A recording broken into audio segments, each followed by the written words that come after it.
Good morning, everyone. How's everyone's day going? This is a fun little side project I decided to do.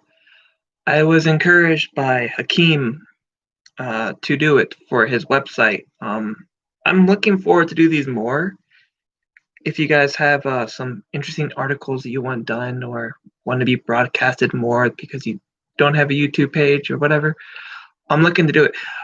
But bear in mind, I am going off my phone, so I will be looking up and down through the whole entire thing. Anyways, this is his article on the top 10 best Bound for Glory pay-per-views so far.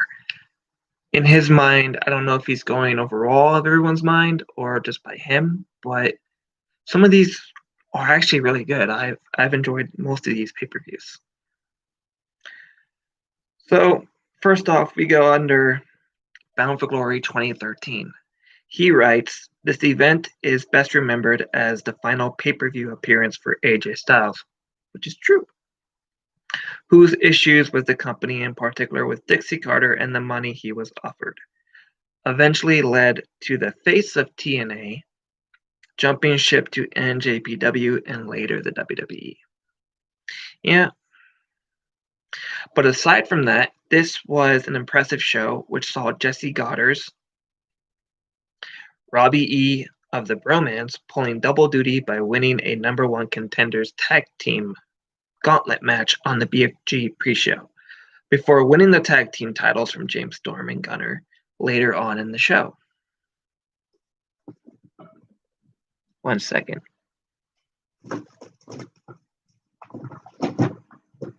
I need water. Okay. Other highlights from this event include the sleeper hit of a match that was the Ultimate X match for the X Division Championship.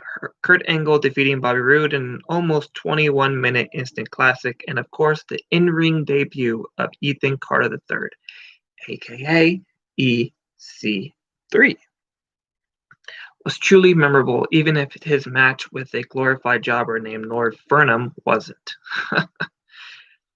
In main event, the Phenomenal One took on the president of Aces and Eights, Bully Ray, in a no disqualification match that was an absolute banger of a match for the TNA World Heavyweight Championship.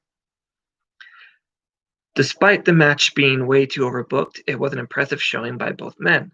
The biggest stinker about this event was the disappointing match between Magnus and Sting, as it was clear that either Magnus was not ready to become a main eventer around this time, or the company just mishandled his booking. I'm going to say it's a combination of both, which I kind of agree. Overall, this was an underrated show that's best remembered for the final pay-per-view match involving the original face that ran the place, AJ Styles. Under below, he has a YouTube video of EC3's in-ring debut.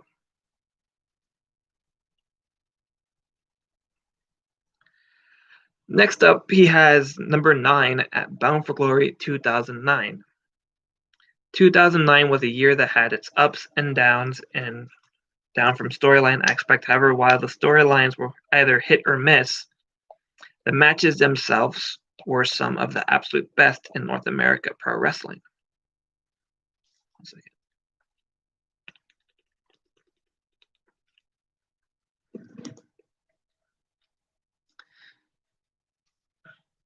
And a small fracture of these matches happened at Bound for Glory 2009. The event opened with an Ultimate X match, which are always great, with some of the most recognizable and talented names in the X Division history competing a contest that many call the match of the year. The show continued with its theme of amazing title matches, from the criminally underrated Legends and Knockout title bouts to the Full Metal Mayhem tag team match with TNA and IWGP tag team belts at stake. Yeah, that was back when we had the partnership with NJPW. The highlight in this tag team match was Scott Steiner, who stole the show with a remarkable in-ring performance. I remember that. The last two matches on the card saw the bullet print Matt Morgan. Oh man, I miss him. Putting on a great match with one of the greatest wrestlers in the world, Kurt Angle, and the main event which saw the phenomenal AJ Styles defend the Icon Sting and retain the TNA World title in front of 2,400 cheering fans. Sounds kind of low. I think it was way more than that.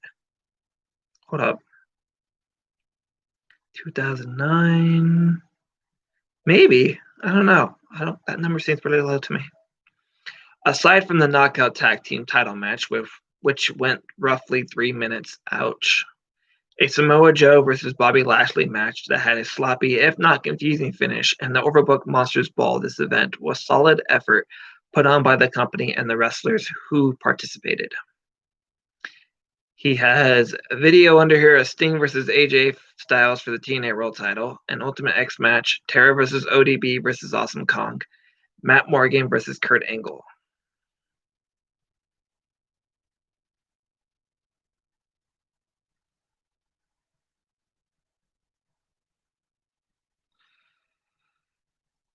Bound for Glory 2019, or no, 2018, my bad. 2018. By this point, the company really had its work cut out for themselves, as the last two BFG events have been shrouded in controversy, with the 2016 show completely in doubt due to the financial crisis the company was under at that time, which is true. It almost didn't happen.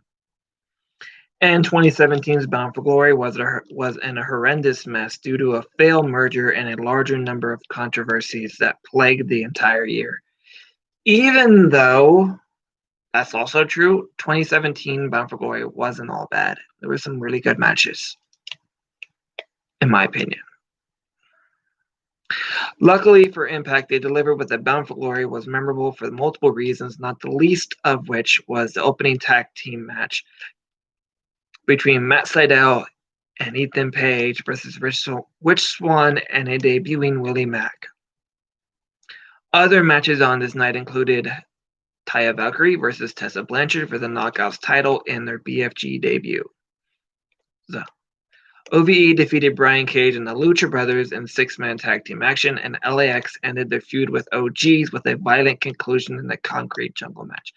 Oh man, the Concrete Jungle match. That was a crazy-ass match. I'm still surprised it was that much of a good match, even though how crazy it freaking was. Great times. The show had a few stinkers, like seeing Rosemary Bowling's Too Young and a cheesy cinematic match in the Undead Realm. Hey! I actually liked that. I thought that was great. Having Allie kill each other, all the Sue Young copies and everything else in the Undead Realm, that was great. I don't know what he's talking about. Sorry, Hakeem. I disagree on that one. And the reveal that James... Yeah, we all know that one. Was Eli Drake's final opponent in the Eli Drake Open Challenge. Enraged a lot of fans, at least until Eli squashed him in a 2-minute match. Yeah, that was pretty fun. Back then, I was actually a fan of James Ellsworth. I saw him live at a Impact Plus show. Back then, it was the Impact Network or Global Impact Network or something like that. At a show in Salinas where he was versus a giant Viking dude. And he pulled some of the most crazy stunts, like the no chin attack. So people were punching him in the face. And he's like, I couldn't feel that. I had no chin. I have no chin. What are you aiming at? What are you aiming at? So it was fun to see him. I was actually a fan. But then all that other stuff happened and I slowly faded out. Which is strange because at this time, on that night, he was offered an Impact contract, but he decided to go back to WWE. Enough of that. In the main event, Johnny Impact defeated Austin Aries in an ultra-competitive and very emotional match, but most fans remember this match for the controversial exit from the building and the company by Aries, which blurred the lines of kayfabe and reality so much that no one had a clue about what happened until Aries himself went public about the whole in various interviews. Willie Mack's ring debut video, footage of LAX versus OG's video.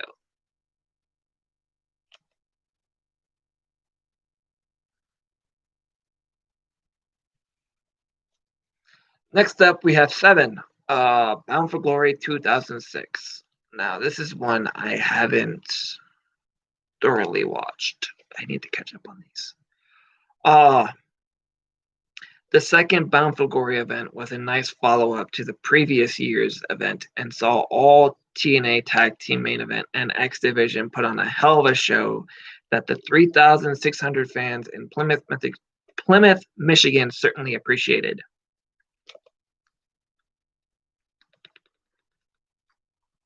He has me going dry mouth.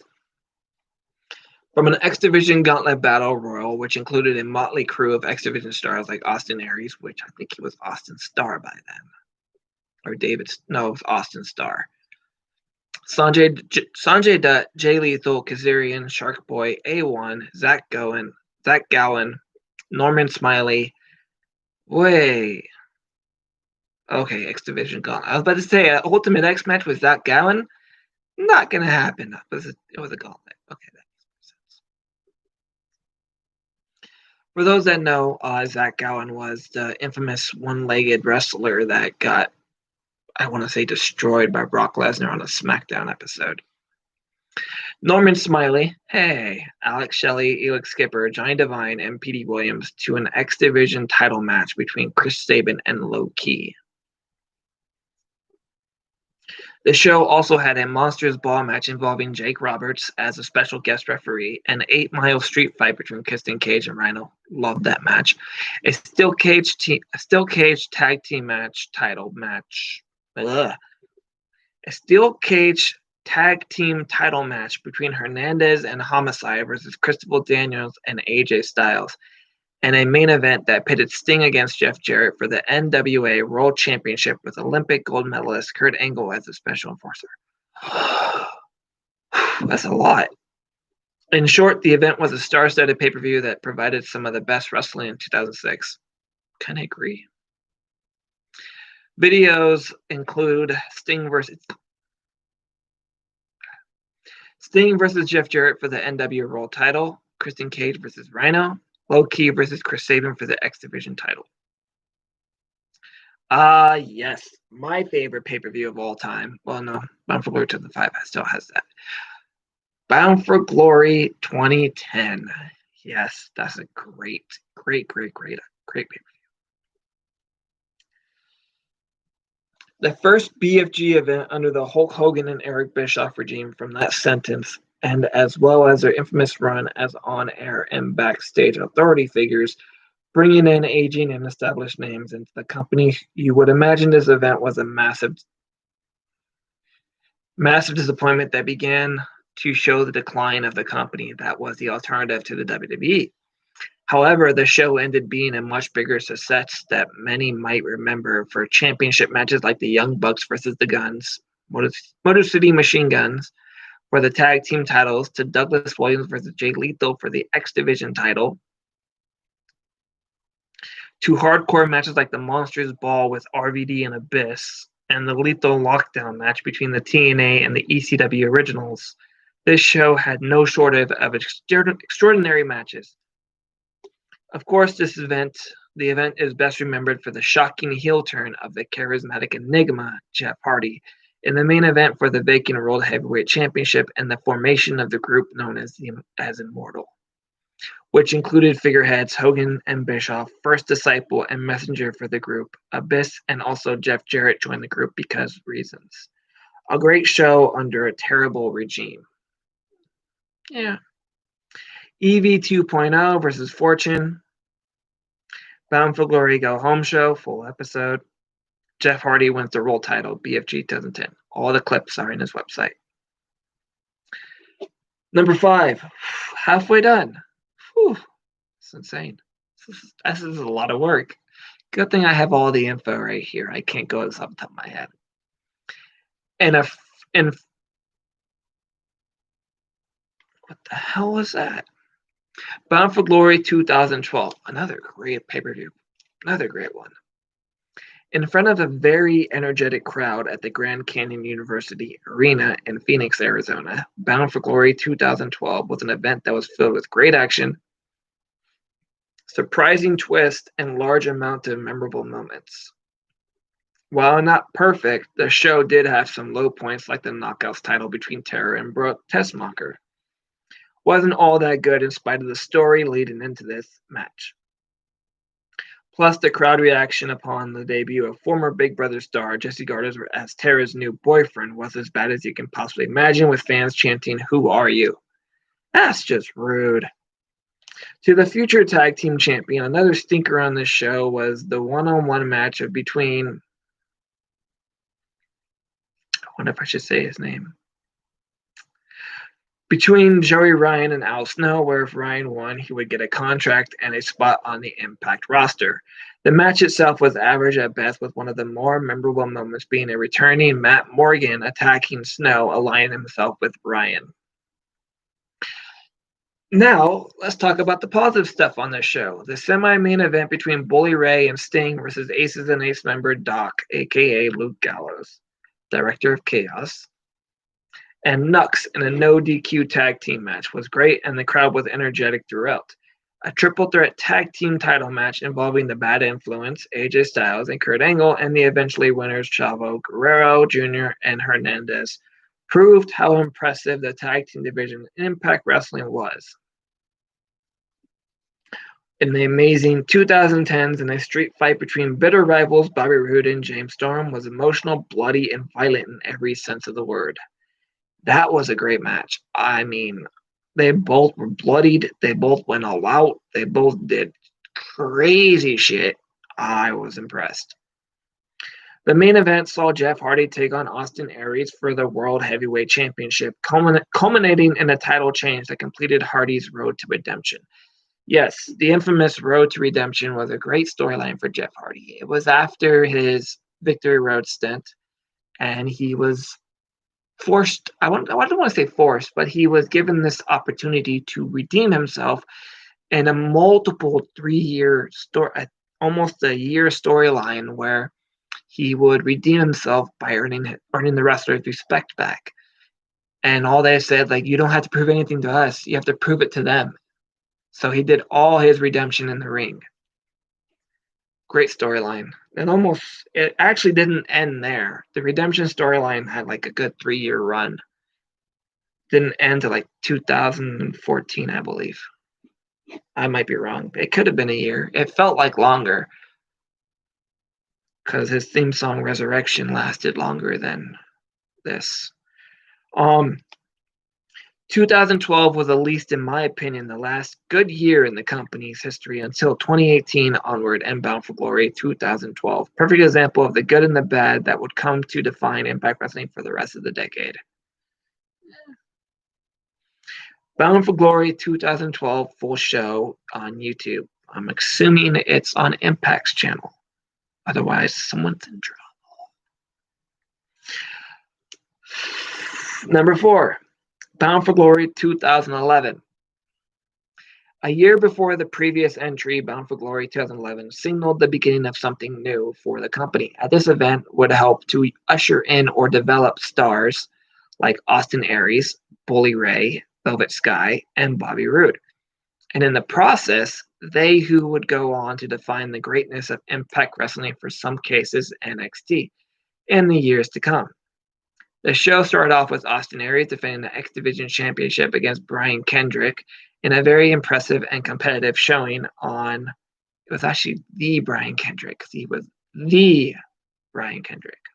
That was when he was in his yoga must era where he was like a preacher and a priest and a yogi. It was very weird, but it fit for him. And a very impressive and competitive showing on both men's part, which really got the crowd in Philadelphia, Pennsylvania hyped for the rest of the card. Mr. Anderson, the asshole, defeated Bully Ray in a Falls Count Anywhere Philadelphia street fight, which included everything from signs to say "Welcome to Philly, asshole" to Bully Ray pile driving Mr. Anderson onto the concrete in the backstage area to Anderson using everything except the kitchen sink to beat his rival. Other matches include Velvet Sky winning the Knockouts Championship for the first time in her career, an unforgettable I Quit match between AJ Styles and Christopher Daniels, and the Philadelphia fans witnessed RVD defeating Jerry Lynn in the Full Metal Mayhem match, which must have reminded them of the good old days of the original ECW. The Sting versus Hulk Hogan match, if you can believe it, was actually enjoyable. Sure, it featured two guys long past their prime wrestling a match that went close to 20 minutes, but it definitely was better than most of the matches Hogan and Sting would have with each other in the mid to late 90s. Plus, the events that occurred after the match finish gave us one of the best babyface turns and Bound for Glory moments in company history. While many expected to see Bobby Roode defeat Kurt Angle to become world champion in the main event, fans and critics alike were shocked to see Angle win despite the criticism over the decision to have Roode lose. What came out of this loss led to one of the most memorable heel turns and historic championship reigns in Impact Wrestling. AJ Styles versus Christopher Daniels I Quit match. Bully Ray versus Mr. Anderson Falls Count Street Fight, BFG 2011. Bobby Roode versus Kurt Angle for the TNA World Championship. Video links and website. Halfway done? No. Third way done. Number 3. Bound for Glory 2008. 11 years before they returned to Illinois. Is it Illinois or Illinois? I think it's Illinois. For Bound for Glory 2019, TNA, now Impact, aired their 2008 edition of Bound for Glory in Hoffman Estates, Illinois, at the Sears Center in front of a ruckus crowd of 5,000. Plus, yeah, I thought it was Y, right? It's not. It don't pronounce the S. Illinois at the Sears Center, 5,000 plus people who were looking to be entertained with some amazing wrestling on that night. Sure enough, that got it, and then some. The show started off strong with the number 1 contender Steel Asylum match. Oh man, I missed the Steel Asylum. People hate it because of its birdcage-esque cage, but the innovative stuff they did in that thing to climb up the little tiny hole on the top was just brilliant. I missed that match. Steel Asylum match for a shot at the X Division title, which saw Eric Young, Sanjay Dutt, Johnny Devine, P.D. Williams, Jimmy Rave, Chris Sabin, Alex Shelley, Shark Boy, and Jay Lethal take part and demonstrated why the X Division today is nothing but a shell of the division's golden era of 2005 to 2009. The pace of the show began to fluctuate as a 6-person tag team match that included the Beautiful People, ODB Rhino, and Rocket Khan only lasted 6 minutes and wasn't anything special. Things started to pick up following an X Division title match, only to then have the pace get halted once again during a Knockouts triple threat match involving Roxy, Awesome Kong, and Taylor Wilde, which strangely lasted only 5 minutes. Seriously. He actually put that. Look. Can't read it because it's invisible to you guys, but seriously? Thankfully, the pace was back on track for the rest of the show, as a Monsters Ball tag team title match featured the best teams in the company's history, Team 3D, Beer Money Inc., and LAX, Hernandez, and Homicide. The match also featured the makeshift pairing of Matt Morgan and Abyss, with the latter being put through a flaming table by Brother Ray and Devon. The three matches between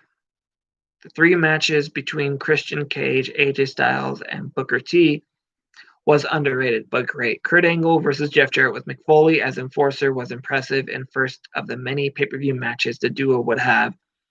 And in the main event, Samoa Joe defended his world title against Sting, in a match that centered on Sting's belief that the young wrestlers in the locker room lacked a serious amount of respect for the legends, combined with Joe's give no fucks attitude and dominance as champion up to this point, and it's easy to see why there was a lot of anticipation for this match.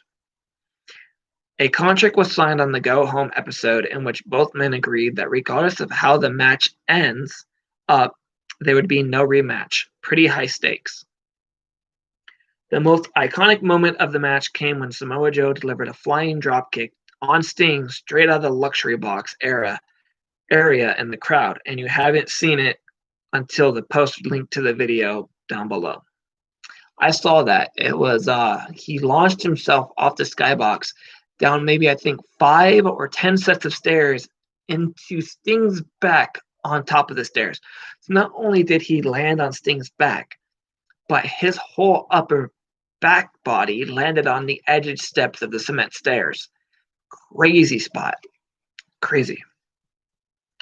The finish saw Kevin Nash, who was an ally of Joe's at the time, come out and stop Sting from using the baseball bat as a weapon, only to use it himself on Samoa Joe behind the referee's back, thus leading to not only Sting's 3 and final world title main event wins at Bound for Glory, but also led to the formation of one of the greatest factions in the company's history, the Main Event Mafia, the MEM. Samoa Joe dropkick Stings in the crowd, Booker T versus AJ Styles versus Christian Cage, BFG 2008. Man, I've only been going for almost 30 minutes. Seems longer than that.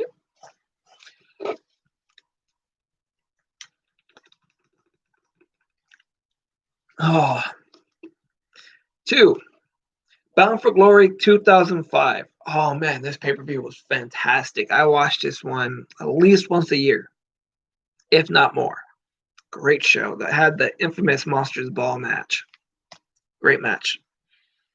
You know a pay-per-view is going to be awesome when the opening contest sees Samoa Joe as the prime of his career and badassery take on Japanese wrestling legend Jushin Thunder Liger.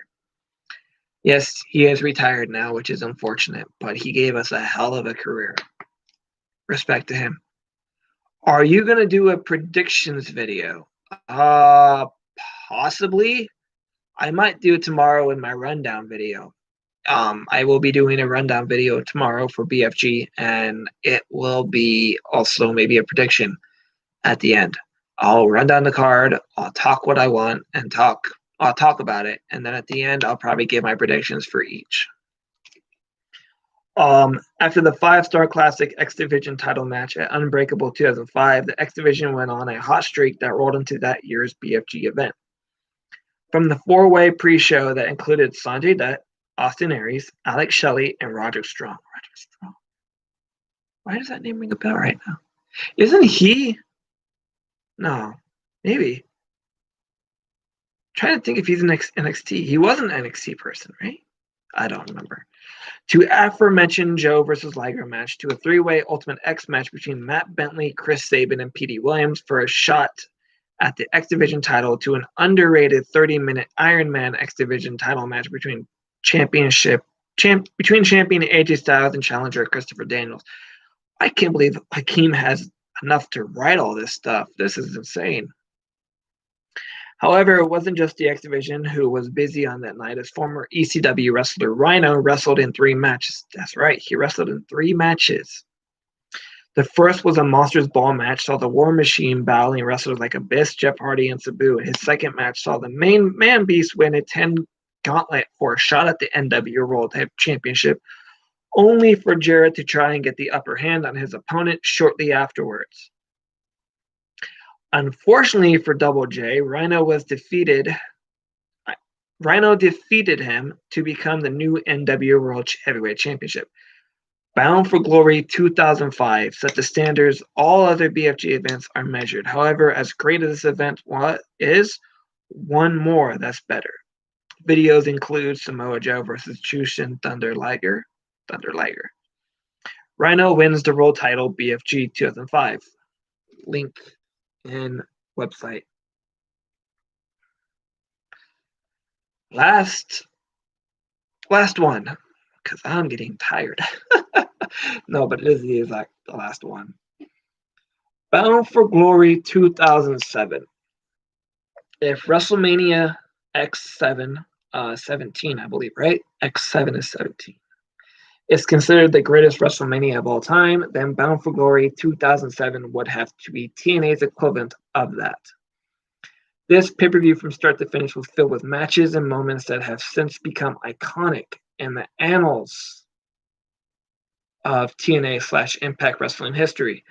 From the opening Ultimate X match, tag team match between LAX and the team of Elix Skipper and Senshi Low-Ki, to the reverse battle royal, which gave Impact's mid-card division the chance to shine, two tag team matches that AJ Styles and Tom Coe became tag champions, and the Steiner brothers defeat Team 3D in a 2 out of 3 tables match. The third act of the event saw Samoa Joe defeat arch rival Christian Cage in a Super Bowl Monsters Ball match, and a main event match which saw Sting defeat Kurt Angle, and in the process, you guessed it, he became the World Heavyweight Champion. Of course, you can't talk about this event without mentioning the Gauntlet for the Gold match, which saw Gail Kim become Knockouts champion for the very first time, cementing herself as a living legend and launching a women's division that runs strong to this very day. From the non-stop action from the opening contest to the final match to the historic ramifications it's left on the company is why I say Bound for Glory 2007 is the best Bound for Glory so far.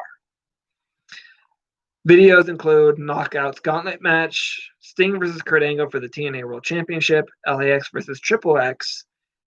If you like this article, be sure to keep up with all news, articles, and opinions pieces on Wrestling News World by following us on social media, like on Twitter at WNW News, and you can also follow me on Twitter at Fullerton Hakeem. Whew, that was a lot. All right, guys. Thank you for watching. Thank you for sticking in. I'm sorry if I had a few seizures. I do suffer from epilepsy, and the seizures you saw were my lips doing that. It gives me some difficulty to speak, which is why I kind of don't like doing these videos. But it is something I'm passionate about, giving exposure to people that need it, like this company, like Hakeem. If he gives me more articles, I plan to do more for him in the future. I will be doing a video tomorrow, laptop willing. I will be doing a rundown for the card for the Blockbuster BFG tomorrow. It's going to be insane. And as John Cream asked, I will be doing a prediction video. I was also on the TNA IW podcast episode, radio show, YouTube channel, where I did a bold predictions event for them, where I talked about the pay-per-views, talked about the matches, gave my thoughts and my predictions. So you might want to check that out. I should have put the link in the link. I should have put the link in the details, but I think you guys know them. It's at TNA IW podcast, talking nonsense about Impact Wrestling on Twitter, and we just did a video on YouTube on their channel. So tune into that and tune into me tomorrow. Thank you for watching. Like, share, subscribe, retweet. Share me on Twitter, please. I need more people promoting me. I do as much as I can, but it works better when it's a unit, and it works better when you guys support me. I don't get paid for this, so I'm not doing it for the money. I'm not doing it for me. I'm doing it for what I'm passionate about, and I want the word to go out. The bigger audience I have, the more I can help. Again, I don't get paid for this. I don't plan on getting paid for YouTube in the future because I hate ads myself, so I'm not going to put other people through the torture of ads. They help. They're great, but I don't like them. So you don't get them from me. And that's all it is. This is a passion I'm passionate about. I love talking. I love talking about what I love, and I love helping people out. It gives me good brownie points for whoever controls the world. Anyways, thank you for watching. Sorry if I slipped. And speaking of, Hakeem just joined the chat. Dude, you missed the whole entire thing. I just got done with the whole thing, dude. Watch the replay, I guess. I will send you the link through your DM, and on Twitter I tagged you, so you should be able to watch the replay anyways. But again, this was a great thing I decided to do. If anyone has some really good articles that are relevant to today's time, like this one's relevant. Really, Cody? Relevant because Bound for Glory is tomorrow, and Hakeem gave me this to do. He gave me homework. It's okay, Hakeem, I forgive you. But you can watch the replay and still count it as a deal. All right, guys. If anyone has any questions, now's the time to ask because I am about to end stream and watch The Simpsons. Gotta love that Disney Plus. I'll give it a good 5 minutes, I guess, in case someone has a question. There's 2 people in the chat. Let's see.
No questions?